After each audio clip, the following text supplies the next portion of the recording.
Hello and welcome to this video for Chemistry 20. We are currently reviewing Science 10 Chemistry, and in the last video we talked about atomic structure and we looked at drawing energy level diagrams for atoms. In this lesson we're going to review how to draw the energy level diagrams and how to calculate the number of subatomic particles when you have the ion form of an element. So again, elements can come in two forms, either an atom or an ion. Now atoms, remember, were electrically neutral, which means their protons equaled their electrons. Ions, on the other hand, have a net charge. They're either overall positive or negative. What this means, there's a cross over here, is that the number of electrons no longer equal the number of protons. Okay? So atoms are going to form ions actually to become stable. And they're doing this because their valence level, remember the level furthest from the furthest from the nucleus, was unfilled. Okay? It needs to be filled to be stable. Sometimes we call this the octet rule because most elements that we deal with in Chem 20 are in the second and third energy levels that have 8 electrons. So 8 meaning octet. They want to have what we call the same electron configuration of a noble gas to be stable. Noble gases are stable because their energy levels are all filled. The valence level is full. Okay? So they want to be, you might hear the word isoelectronic to their nearest noble gas. So we'll look at some examples and look at what noble gas they tend to become similar or isoelectronic to. So what happens is atoms will gain or lose electrons to become stable. Sorry, here's a little formula that I made that can help you figure out how many electrons your ion has. You take the number of protons and minus the charge, keeping in mind that the charge could be positive or negative. So if you're minusing a negative charge, you're actually adding electrons. Okay? Metals always lose electrons, always. Okay? It's easier for them to lose a couple electrons, because that's usually how many they have in their valence level, then gain enough to become full. So they give away electrons becoming positively charged, which makes them called a cation. So for example, sodium. Sodium has a charge of +1. When there's no number, it means 1. This means sodium is going to lose 1 electron. Okay? Calcium has a charge of 2+. It's going to lose 2 electrons. Iron is 3+. Iron is multivalent. When you have a multivalent metal, which we'll review in naming, remember the name of that metal is going to have its ion charge in Roman numerals. So this would be called the iron 3 in Roman numerals ion because it's multivalent. All right? This would be losing 3 electrons. Okay, that's what the positive charge means. They lost electrons. They now have more protons than electrons, leaving them with a net positive charge. Whereas nonmetals always gain electrons and become negatively charged, called anions. Okay, so chlorine with a -1 is going to gain 1 electron. It seems backwards. Something's negative is actually gaining something. Electrons are negatively charged. So if you have more electrons than protons, that's what gives you that negative charge. Okay? Phosphorus is going to gain 3 electrons, gain 3. And oxygen is going to gain 2. Now another thing while we're here is whenever you have the anion form of a nonmetal, well, nonmetals are always anions, but whenever you have an anion, the name of that changes. Chlorine is no longer called chlorine when it has a negative charge. It is called the chloride ion. Okay? This is still called sodium. The cations keep their names, but the anions change to an "ide" ending. So chloride, phosphide, and oxide is what they're called, if you remember back to Science 10. Now, how do we draw the energy level diagram of an ion. It's actually very similar. The only difference is how we find the number of electrons. Okay, so let's say you're told or asked to draw the energy level diagram of a sodium ion. Okay, notice how it has a charged superscript beside its symbol. That's how we represent an ion. When there's no symbol, no charge, that means it's an atom. Now, I still need to look up atomic number and mass number. That's still the same as what we did with atoms. Okay, so sodium's atomic number is 11. Its atomic mass is 22.99, which rounds to 23. Protons and neutrons are still in the nucleus. And remember, that's what this circle represents, the nucleus. The number of protons for an ion is still the atomic number. It does not change. Okay? The number of neutrons also does not change. It is the mass number minus the protons. What changes is your electrons, okay? And if you want to use a formula to help you figure it out, you're going to take the number of protons and minus the charge, okay? So for my sodium ion, its atomic number is 11, so it has 11 protons. The neutrons, again, would be my mass number of 23, minus my protons, which are 11. So that gives me 12 neutrons, which I put in my nucleus. Now look at my electron calculation. My protons is 11. I'm going to minus a positive 1. Now, I don't have to put positive 1, right? When I don't put a number in front of the 1, it means positive. So 11 minus 1 means we have 10 electrons, okay? Now there's another way you can figure out the number of electrons. It has a +1 charge. So this means it lost 1 electron. Okay? So if it normally had 11 electrons as an atom and it's losing 1, that means you now only have 10 electrons. You have 11 protons and 10 electrons. That's why you have a net charge of +1. Because you have one more positive particle than negative particle, okay? Now, if I have 10 electrons, again, I need to distribute those like we did before. Those maximum amounts in each energy level are still the same. The first energy level can hold a maximum of 2, and that's it.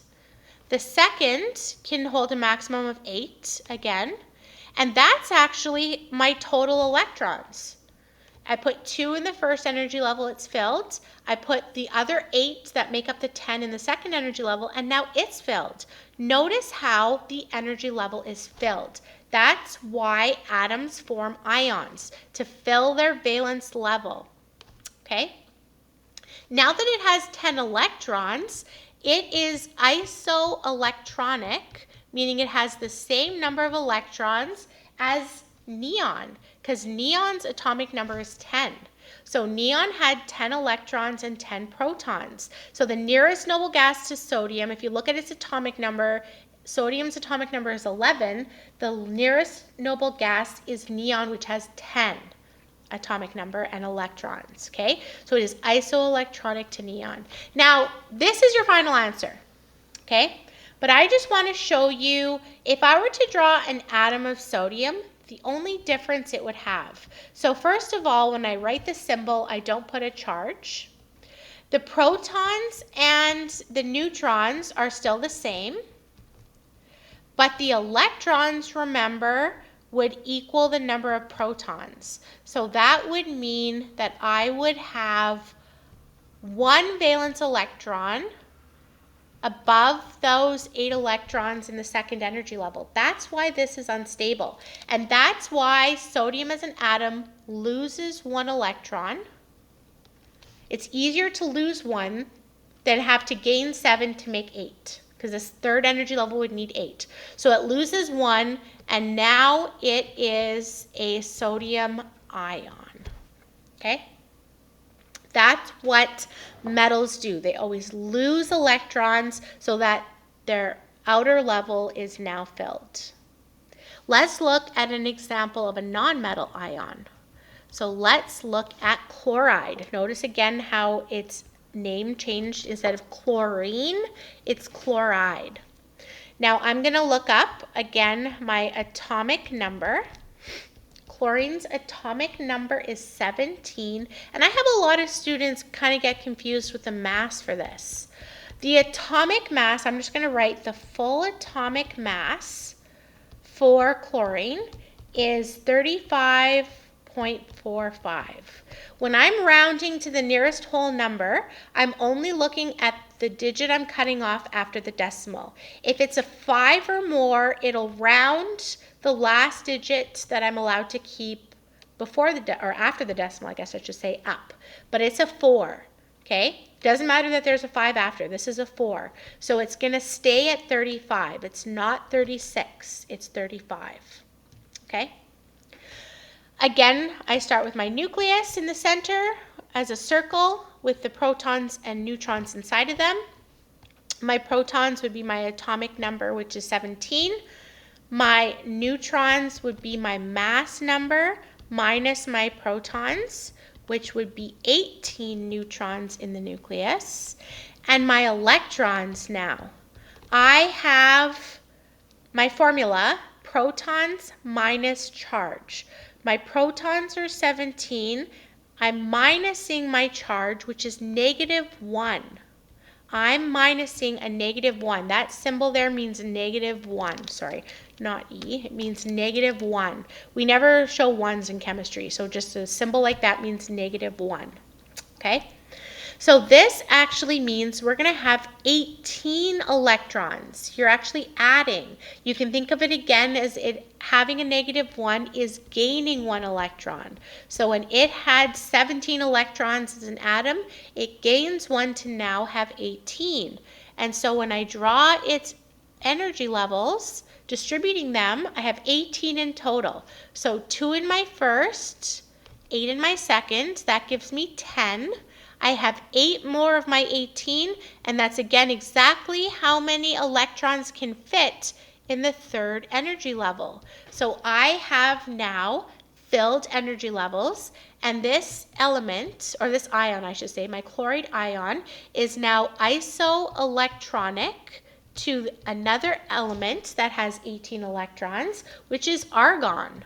Argon atomic number is 18. It also has 18 electrons. So my chloride ion is now isoelectronic to argon. Now if I were to do the atom of chlorine again, it would look again very similar. It would have again 17 protons. This is a chlorine atom. 17 protons and 18 neutrons.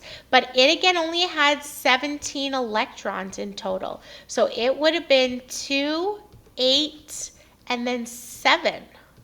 That would have been my 17 electrons that it would have as an atom, okay? No symbol for charge when it's an atom. So this is why its valence level only needs 1 more electron to be filled. So it's going to gain 1 electron to have 8 instead of 7, making it now have a negative charge, and it's now called the chloride ion. Okay, so this is why nonmetals always gain electrons to become stable. Now, just for ion charge, those of you, again, in Alberta using the Chemistry 30 data booklet or Chemistry 20 periodic table that we use, the same as Chem 30, the ion charges of the nonmetals are not given on the periodic table. You have to memorize them. The rule to memorize the ion charge of the nonmetals, the metals are all given, it's just the nonmetals. The ion charge of the nonmetals you can find by going 18 minus the group number. Okay? So for example, group 18, the noble gases, 18 minus 18 would give you 0. So the noble gases all have a charge of 0, meaning they don't ever form ions. They're stable. Okay, group 17, 18 minus 17 would give us 1, and again, they're negative. So -1 for group 17, fluorine, chlorine, bromine, iodine, and astatine. That's how I knew the chloride ion was -1. Group 16 would be -2. That's oxygen, sulfur, selenium, and tellurium, the nonmetals only. And group 15 would be -3. Okay? So 18 is 0, 17 is -1, 16 is -2, 15 is -3. That's nitrogen, phosphorus, and arsenic that are -3. Now the other nonmetals that you have are boron, carbon, and silicon. They actually don't ever form ions. And there's a question in the workbook for my students that actually looks at a carbon atom and why it's not forming an ion. Carbon's atomic number is 6. So it has 6 protons. Its mass is 12, so it also has 6 neutrons. And as an atom, it would have 6 electrons. 2 in the first, 4 in the second to make it have 6. Okay? Now, my valence energy level has 4 electrons here. How many does that level need to be filled? It needs 8. So it's half filled. Because it's half filled, it's actually temporarily stable. It's more detailed than that.